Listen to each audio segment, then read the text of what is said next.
বলেই শান ইনায়ার ঘরমাক্ত শরীর মুছে দেয়। পাখি শুধু চেয়ে চেয়ে দেখছে, কিছু বুঝে উঠতে পারছে না, আর না পারছে ইনায়াকে ধরতে। রাহেলা পানি এনে এগিয়ে দেয় শানের দিকে। শান ফট করে গ্লাসটা এনে ইনায়ার মুখের কাছে ধরে। খুব দ্রুত পানিটা শেষ করে ইনায়া শানের দিকে ঘুম জড়ানো দৃষ্টিতে চেয়ে থাকে। গলা জড়িয়ে বলে, সানশাইন। হ্যাঁ মাম্মাম, এই তো আমি। বলো না মা। মুনশাইন এখানে থাকুক না সানশাইন। ঠিক আছে মাম, ও এখানেই থাকবে। তোমার সাথে তুমি যা চাইবে তাই হবে। বলতে বলতে পাখির দিকে তাকায় শান। পাখি এবার বুঝতে অসুবিধা হয় না ইনায়া ওকে নিয়ে অস্থির হয়ে উঠেছে। শানের চোখে চোখ পড়তেই পাখি চোখ নামিয়ে নেয়, কিন্তু ও চোখে প্রথম তার প্রতি কোনো রাগ দেখতে পায়নি পাখি। আবার নজর তুলে তাকাতেই বুঝতে পারে চোখে কতটা অসহায়ত্ব আজ। মা বলেই শান ইনায়ার গালে হাত দেয়, আর বুঝতে পারে ঘুমিয়ে গেছে সে। এবার যেন ভিতর থেকে স্বস্তির নিঃশ্বাস আসে শানের। পাখির দিকে তাকায়। পাখি সংকোচে এগিয়ে এসে শানের থেকে ইনায়াকে কোলে নেয়। শানের হাতের উপর হাত পড়তেই চমকে যায় পাখি, দ্রুত সরিয়ে নেয় হাতটা। পাখির অমন আচরণে বেশ অবাক হয় শান। ওকে ওর ঘরে শুয়ে দাও। পাখির দিকে তাকিয়ে বলে শান। মাথা এলিয়ে সম্মতি জানায়। আর কোনো সমস্যা হলে আমায় কল করবে। অন্যদিকে তাকিয়ে বলে শান। এবার অবাক বিস্ময়ে শানকে দেখে সিঁড়ি বেয়ে উপরে চলে। চাচি আমি গেলাম। বলেই শান হসপিটালের উদ্দেশ্যে বের হয়। গলা উঁচিয়ে রাহেলা বলে, শান বাবা, তোমার নাস্তা? খিদে নেই। দুপুরবেলা পাখি ইনায়ের পাশে শুয়ে শুয়ে ভাবছে সকালের কথা। কি এমন কারণ থাকতে পারে যার জন্য ইনায়া এত হাইপার হলো, তারপর নিস্তেজ হয়ে ঘুমিয়ে পড়লো? এতটা হাইপার তো এর আগে কোনো বাচ্চাকেই দেখিনি আমি।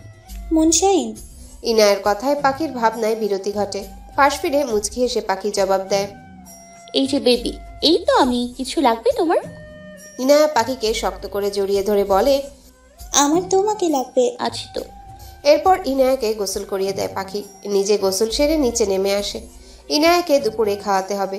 সকাল থেকে কিচ্ছু খায়নি এখনো। শানের কড়া নির্দেশ ছিল ইনায়াকে ডাকা যাবে না যতক্ষণ নিজে থেকে না উঠে, তাই পাখিও ডাকেনি আর।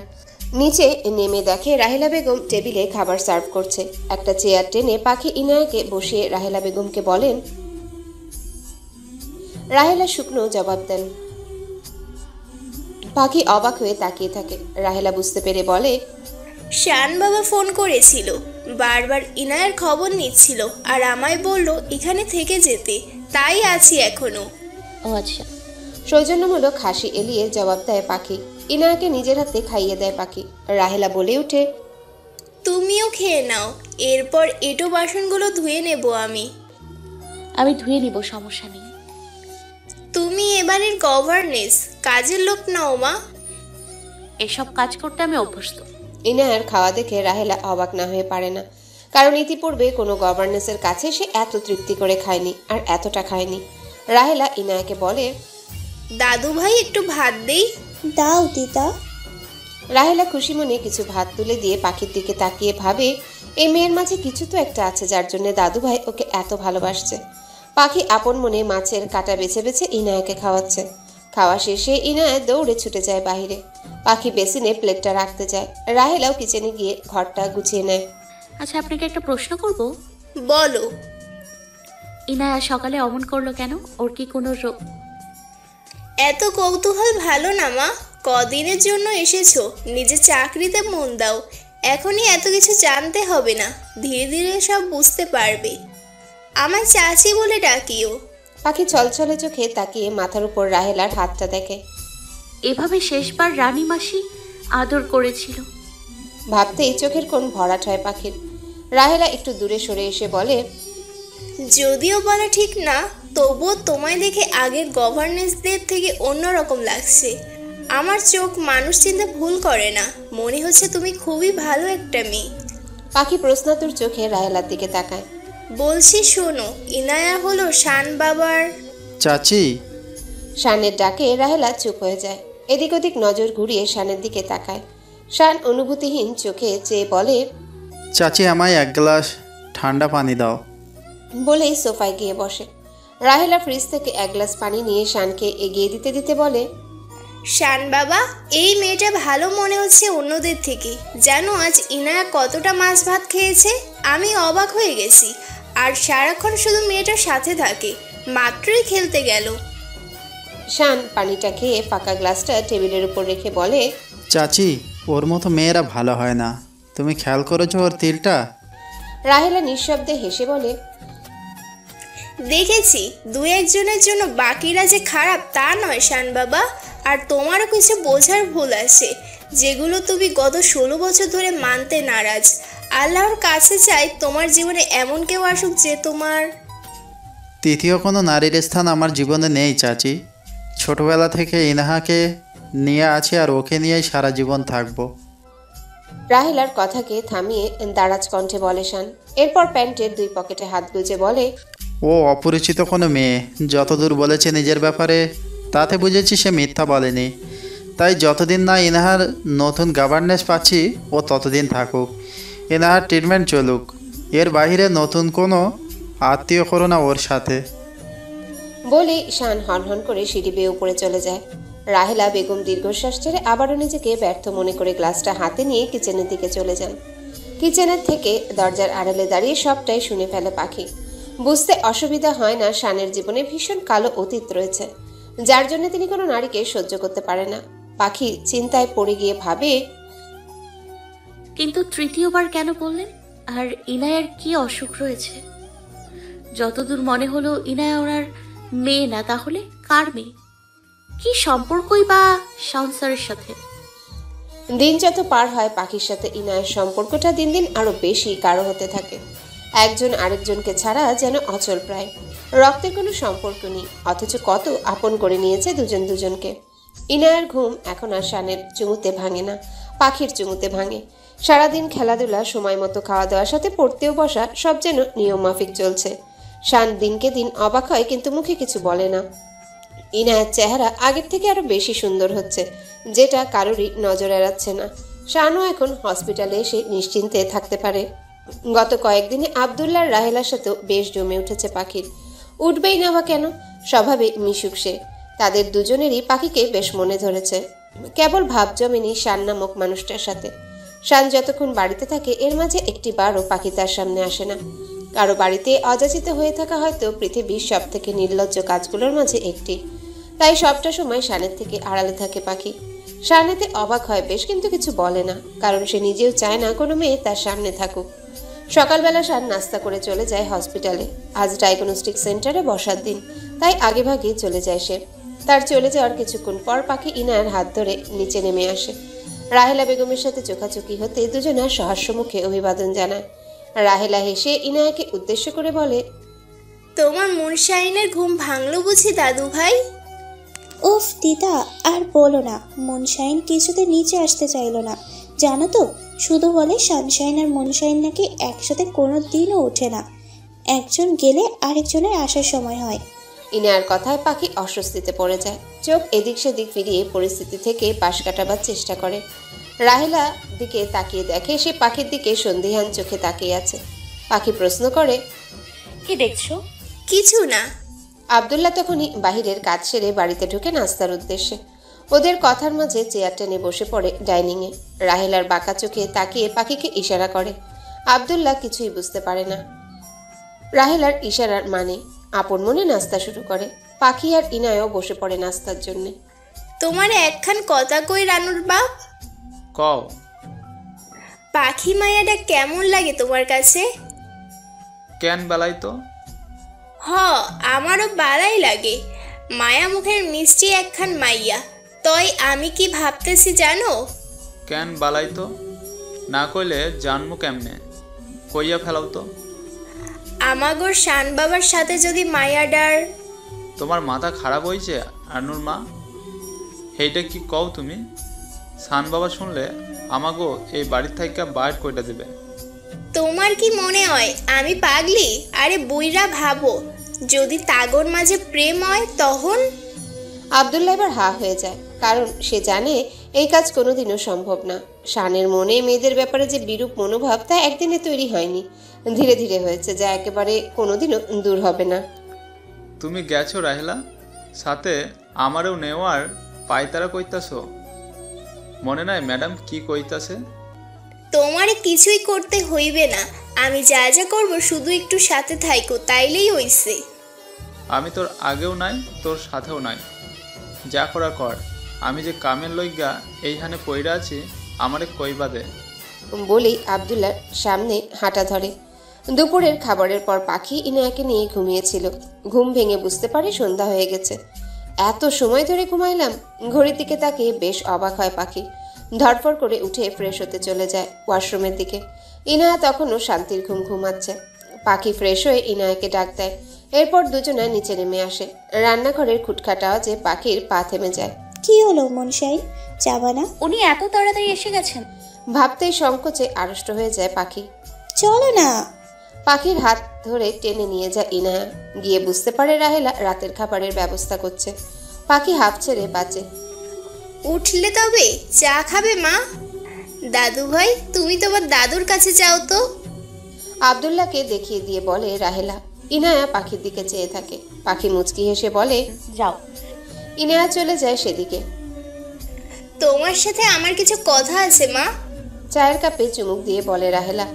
পাখি সবেমাত্র চায়ে চুমুক দিবে তার আগে রাহেলার কথায় থেমে গিয়ে বলে, বলো না চাচি, কি কথা? রাহেলা আমতা আমতা করে বলে, তোমার বাড়ি কোথায় মা? পাখি বুঝতে পারে রাহেলা কি কি জানতে চাইবেন এখন। তাই নিজেকে প্রস্তুত করে রাহেলাকে সবটা বলার জন্য। রাহেলা চায়ের কাপটা দেখিয়ে বলে, খাও মা, ঠান্ডা হয়ে যাবে নয়তো। পাখি কাপে একটা চুমুক দিয়ে বলে, আমার বাড়ি সিলেটের মৌলভীবাজারে চাচি।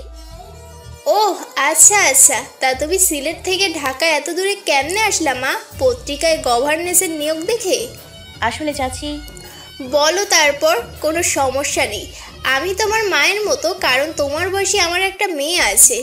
আর চোখে তাকিয়ে আবারও বলে, কেন জানি না তোমার ব্যাপারে জানতে খুব ইচ্ছা করছে। পাখি পরপর দুটো ঢোক গিলে বলে, আমার বাবারা দুই ভাই ছিলেন।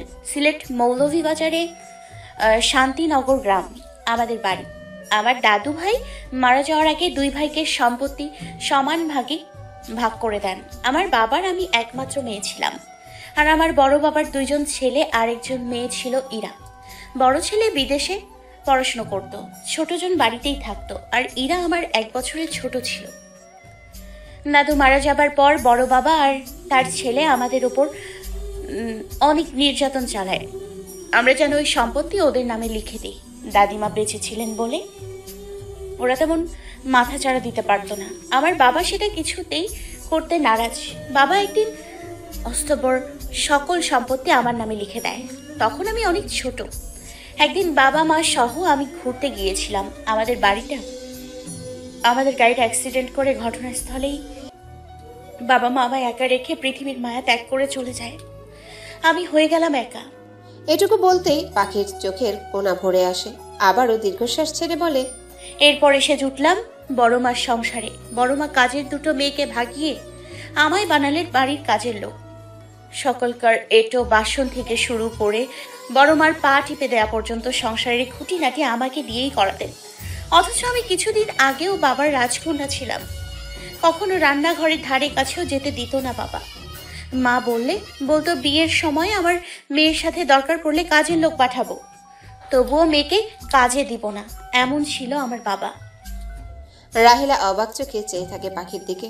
কিছু একটা পোড়ার গন্ধ পেতেই বলে, একটু থামো মা, আমি তরকারিটা নামিয়ে রেখে আসি।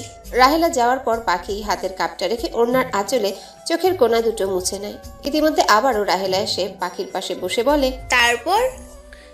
জানো চাচি, আমাকে একটু আদর করবার মতো কেউ ছিল না। ধীরে ধীরে বড় হচ্ছিলাম আর বড় মার নির্যাতনের মাত্রা দিন দিন বেড়ে চলছিল। ইরা একটু ভালোবাসতো, তবে ওর মাকেও প্রচণ্ড ভয় পেত। বড় মা সবটা সময় তার ছেলে মেয়েদের ভালো ভালো খাওয়াতো, আর আমার জন্য বরাদ্দ ছিল সবজি। খুব কষ্ট করে বড় মার সংসারে সবজি খাওয়া শিখেছিলাম। বড় মা খোঁটা দিয়ে বলতো আমি নাকি তার অন্ন ধ্বংস করছি, তার স্বামীর পয়সায় চলছি। অথচ বাবা মা মারা যাবার পর সমস্ত সম্পত্তির ভোগ তারা করত। এভাবে সারাটা দিন খেটে রাত্রে একটু সময় পেতাম বইটা ধরার। সেই চেষ্টায় মাধ্যমিকটা দিলাম। রেজাল্ট এসেছিল A+। কিন্তু আমায় মিষ্টি খাওয়ানোর মতো কেউ ছিল না। বড় মা মুখ ভেঙিয়ে বলতো, অত পরে কি করবি, হবি তো আমার রায়ানেরই বউ। রায়ান ছিল আমার বড় বাবার ছোট ছেলে। পৃথিবীর এমন কোনো খারাপ কাজ নেই যেটা সে করতো না। নেশা করা মেয়ে নিয়ে ফুর্তি নেশা করা, মেয়ে নিয়ে ফুর্তি সব করতো সে। বড় বাবা বলতো ছেলেরা এমন একটু আধটু করে। ততদিনে দাদিমাও আমায় ছেড়ে চলে গেলেন। একদিন আমি রান্নাঘরে ঘুমিয়ে আছি। রাতের বেলা হঠাৎ মনে হলো কেউ আমায় পায়জামায় হাত দিয়েছে। ধরফরিয়ে উঠে বসে বুঝতে পারি সেটা রায়ান ভাইয়া ছিল।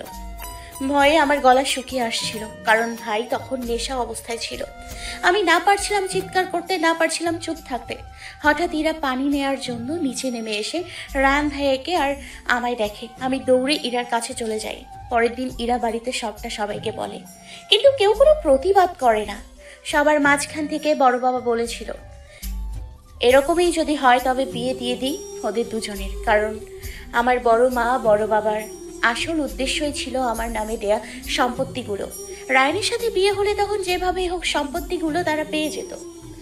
আমি আত্মহত্যার ভয় দেখিয়ে বিয়েটা সেবার আটকে দেই। অনেকবার অনেক টর্চার করে আমার উপর। আমি আইনের ভয় দেখিয়ে তাদেরকে কিছুদিন দমিয়ে রাখতে পারতাম। সেদিনের পর থেকে আমি ইরার সাথে ঘুমাতাম। দেখতে দেখতে কেটে যায় আরো 2 বছর। তখন আমি উচ্চ মাধ্যমিকের পরীক্ষা দিই। তখন আয়ান ভাইয়া বিদেশ থেকে চলে আসে। দেখতে যেমন সুন্দর তেমনই তার যোগ্যতা। যে কোনো মেয়েই ওর জন্য পাগল ছিল। আমাকে যেদিন প্রথম দেখেছিল সেদিন আমি পরীক্ষা দিয়ে বাড়ি আসি।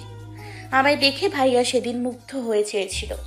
কিছুদিন যেতে না যেতে আমার প্রতি ভাইয়ার অন্যরকম যত্ন বুঝতে পারলাম। মনে মনে খুব শান্তি পেলাম। এই বুঝি একটু সুখের সন্ধান পেলাম।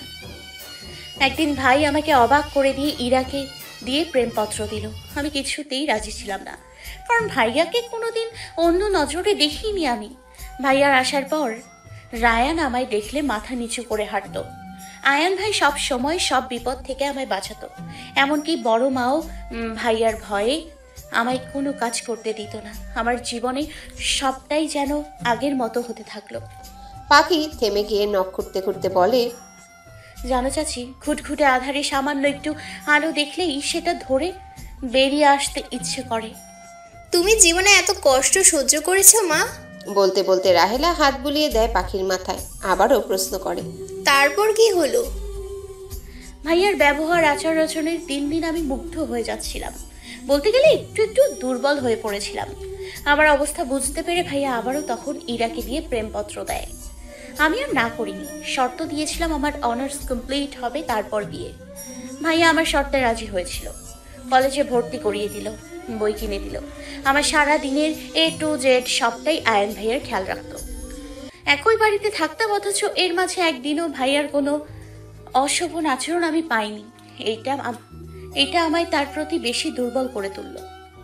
3টা বছরে আমি ভাইয়ার প্রতি এত বেশি দুর্বল হয়ে পড়েছিলাম, কি বলবো তোমায়।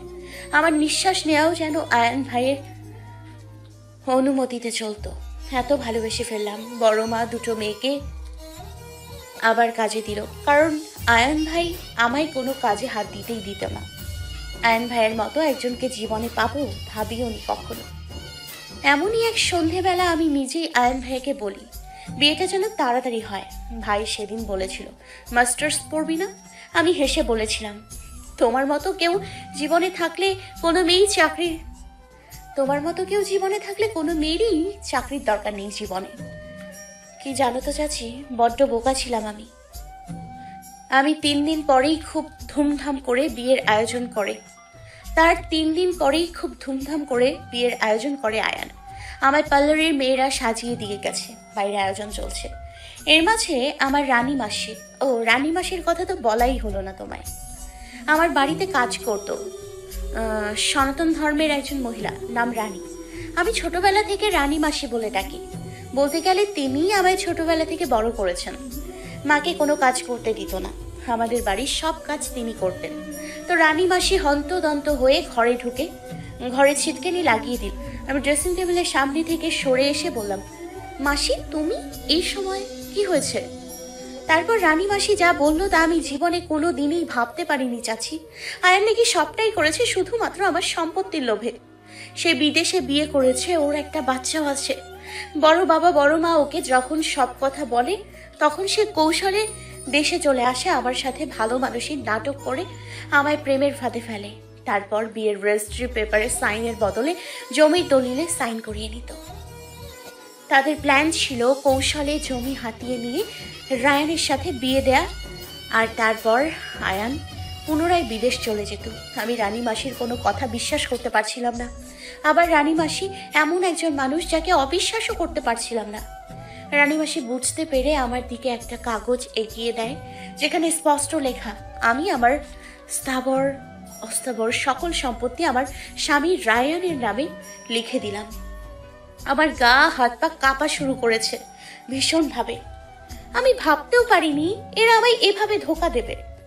রানী মাসি সেদিন আমায় বলেছিল, আমি যদি কোনোভাবে সবটা জেনে যাই, বিয়েতে মত না দিই, তাহলে নাকি আয়ান নিজে হাতে আমায় খুন করত। সেটাও বিশ্বাস করিনি আমি। তখন রানী মাসি একটা ভিডিও আমার সামনে এগিয়ে দেয়। সত্যি, সেখানে বড় বাবাদের পরিবারের সবাই আমায় মারার প্ল্যানটাই করেছিল।